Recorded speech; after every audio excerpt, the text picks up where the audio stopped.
cemetery as in graveyard, right? Yes. So if this was a cemetery of the non-Muslims, and they have removed all the bodies from there, and they have this building, this is not a cemetery anymore. It is a normal building, and you can pray there. Yes, bro. What is the difference between jinn and shaitan? Okay. The brother is asking what is the difference between jinn and shaitan. This was supposed to be the introduction of my lecture. We have jinn, we have shaitan, we have iblis. And the majority of scholars say that all of these three mentioned, they were created from fire.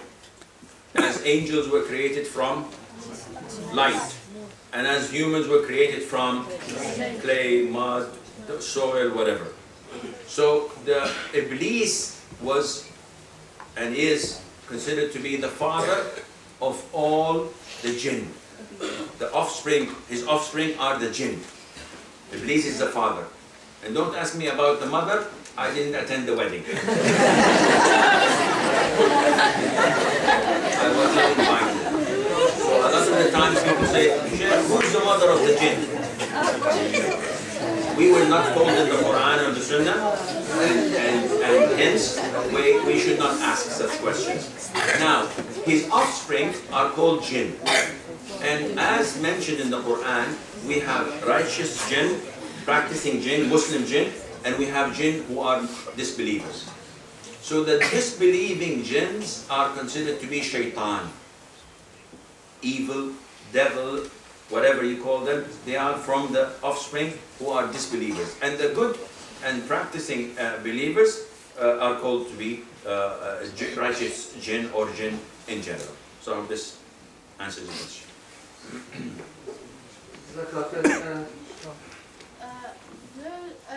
Righteous jinns, like is the Iblis still their father one way or something? Okay. Do you want to repeat the question? You know the right. So that the people can. The righteous jinns, is Iblis still their father? Most likely, if not their direct father, because I don't think he has time to fool around.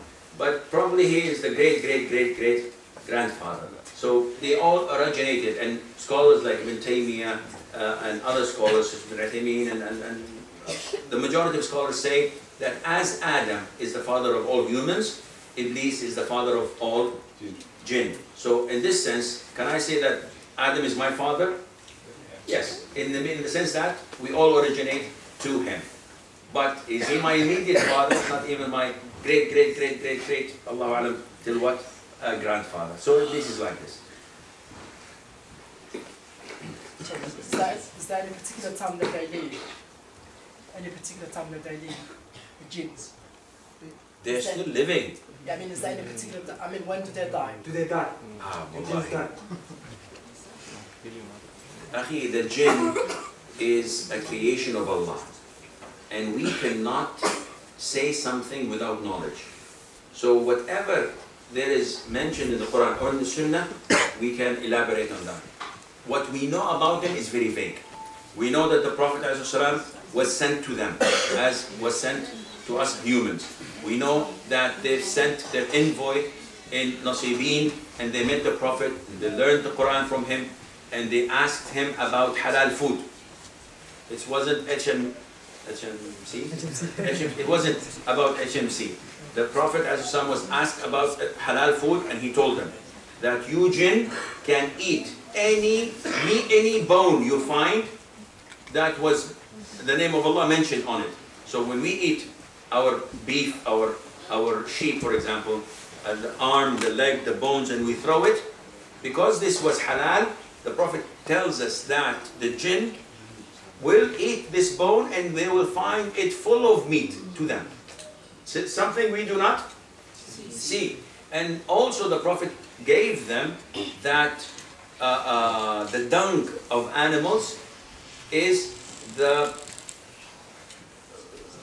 food for their animals.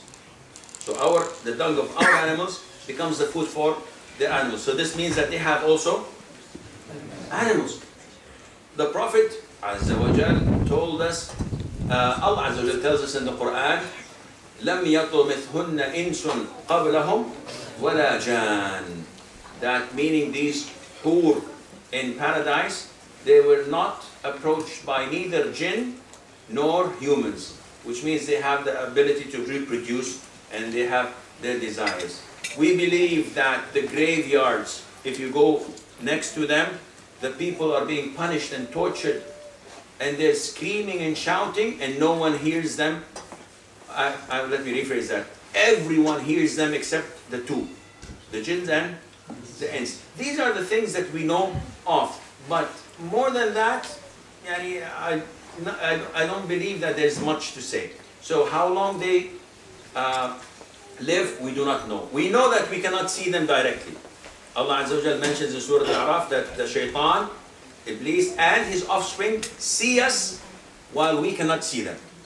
So this is something so someone tells me, yesterday I saw a jinni. Hey guy, come on, look again, she might be your wife. Look again. And this goes again to the brothers. If a sister tells me I saw a jinni, then this is a husband. So this might be it. Second of all, the Prophet told us, ﷺ, that while looking at us, if I want to change my clothes, what do I do? I don't want them watching me. The Prophet says, what do you say? Bismillah. The Prophet says in the authentic hadith, Bismillah is the visor, is the screen between our bodies and awrah and the sight of the jinn. The minute you say Bismillah, they don't see you anymore. We know that they can affect us by plague. And the Prophet tells us in the authentic hadith that the plague is the stabbing of your brethren from the jinn. Yeah, they're brothers. Among them there are Muslims and there are bad Muslims, and they are half of the tribe that would enter paradise. So jinn and ins will enter paradise.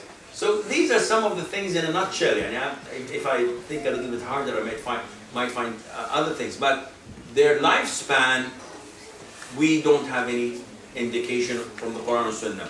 They have the ability to change their shapes and appear in different forms. So they can be like snakes, they can be like dogs, and etc. They can come in different forms and shapes, but we cannot see them on their true identity and knowledge. Can I ask one more? We take from the sisters now. I used to be a practicing sister until I fell in love. I know it's haram. The best option would be to get married, but now neither I or him are practicing. I find it hard to do so while it's in haram relationship. I want to wait till we're both better Muslims, but fear we will fall harder into the sin. Oh brother, please advise me. Thank you. Wallahi, this is something that makes my heart bleed. My heart is pumping blood all the time, so. Unfortunately, from this country, I get tons of similar mails. From sisters, from brothers, complaining of falling in love and sinning and having relationships, and it's like quicksand. The minute you stand on it, you keep on drowning. The more you try to get out, the deeper you go in. All of this because you do not trust Allah. You do not have tawakkul on Allah. You do not have dependence on Allah. You do not know Allah to begin with. How dare you speak with someone who is not your mahram, let alone going out with him and having what you may have. May Allah Azza wa Jal protect us and save us from this filth. How dare you do this while knowing that Allah is watching you? Why, when you speak to him, you lower your voice so that others don't hear you, knowing that Allah knows what you're saying and Allah is recording it. And then you say in your wishful, oh Allah, forgive me. Oh Allah, provide for me. Oh Allah, give me a rise. Oh Allah, a raise, that is. Oh Allah, let me buy a new car. You want all of your provisions from Allah, yet you're sinning. And I don't know truly what to tell you. If a person was practicing, the least he would, the most he would do probably is not practice anymore. And instead of me, Sheikh, praying in the masjid, if I decided not to practice, maybe I will trim my beard a little bit. Yeah, shaving it, no, this is too much to me. But not to practice at all and indulge yourself in major sins and claiming that you love this person, where is the love of Allah? And so many sisters write to me about their cases and end up the man ditching them out. Throw, khalas. He got what he wants. Come on. What is love? You believe in love? You're crazy. Love does not exist. It is only what I want from you. Once I get it, yani khalas, you're disposable. I have to look for something else. And the more you, how to put it in a nice way, the more you pollute yourself, the more you degrade yourself to that level, you soon will become a public toilet. Everybody is going to use you in this way. If you lose your self-respect, if you lose your pride and dignity, the glass, once broken, cannot be mended, cannot be fixed. So what do I advise you? I advise you to completely cut all communication with this so-called person. Not SMSs, no chatting, no emails, no returning phone calls, nothing. And if he is sincere in marrying you, he would propose to your parents. If he's sincere, and I know he's not. Give him a couple of weeks and he's not going to call you anymore because you're too tough and too difficult to get. He's going to look somewhere else and he's going to leave you. So my advice to you is repent to Allah. Turn to Allah. Seek Allah's comfort because your heart is empty and you cannot fill it except with the love of Allah Azza wa Jal, except with practicing as you used to be, and only then Allah would love you. But as long as you are in your sin, as long as you're far away from feeling deep and true remorse, Allah Azza wa Jal will not ever make things happen for you.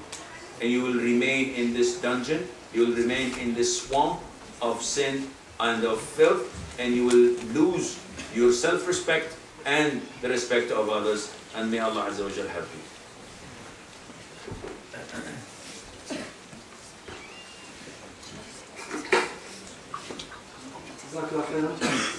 Some of the questions are repetitive, so we're not going to ask all of them. What is the ruling on wearing a niqab or hijab?